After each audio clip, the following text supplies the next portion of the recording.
All eyes were on NASA leader Raila Odinga, with the nation and his supporters particularly waiting for him to provide the way forward after declaration of President Uhuru Kenyatta and his deputy William Ruto as victors in the Thursday contest, an exercise Odinga has now termed a charade and a mockery of democracy. If election is allowed to stand, the highest office in the land will be occupied by a person who has usurped power.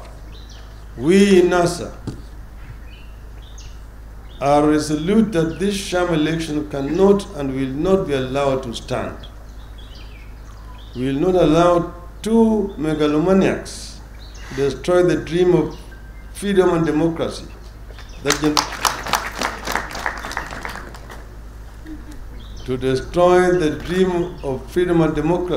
that generations have sacrificed and worked so hard for.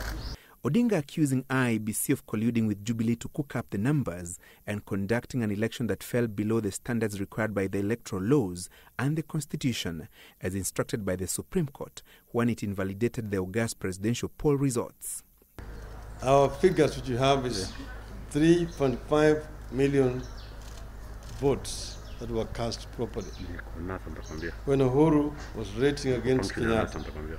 If allowed to stand, it will make a complete mockery of elections and might well be the end of the ballot as a means of instituting a government in Kenya. 1 week to the Thursday polls, according to the NASA leader, IEBC chairman Wafula Chebukati had made a promise he allegedly failed to keep. 6 days to the election, I and Honorable Musalia Mudavadi had a meeting with Mr. Chebukati that lasted 1 full hour. And he told us, in his own words, that he was not able to deliver credible election. But he was going to meet with Honorable Uhuru Kenyatta on a Monday to tell him as much, and then he would move to court or he would resign. And to cure what he termed an electoral fraud, Odinga announced a raft of measures the NASA team will use to pile pressure on the Jubilee administration. A national resistance movement wing within NASA will spearhead the civil disobedience. The resistance movement shall be responsible for implementing a vigorous, positive political action program that includes economic boycotts, peaceful processions, picketing, and other legitimate forms of protest. If there is no justice for the people, let there be no peace for the government.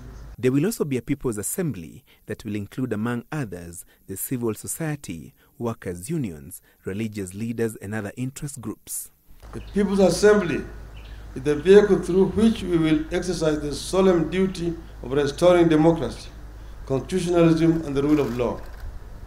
Petitions for the establishment of a People's Assembly will be submitted to all the 47 county assemblies for adoption and will include a task force whose mandate will include an audit of the Constitution and seek solutions to 6 key issues, including distribution of national resources. 1. The systemic continuing failure of electoral bodies and the electoral system in general. 2. Performance of national security organs and the abuse thereof by the executive. 3. The political architecture and the structure of the executive and parliament in particular. 4. Protection and safeguarding of devolution. 5. Exclusion and discrimination in the allocation or distribution of public resources. Francis Gachuri for The Big Question.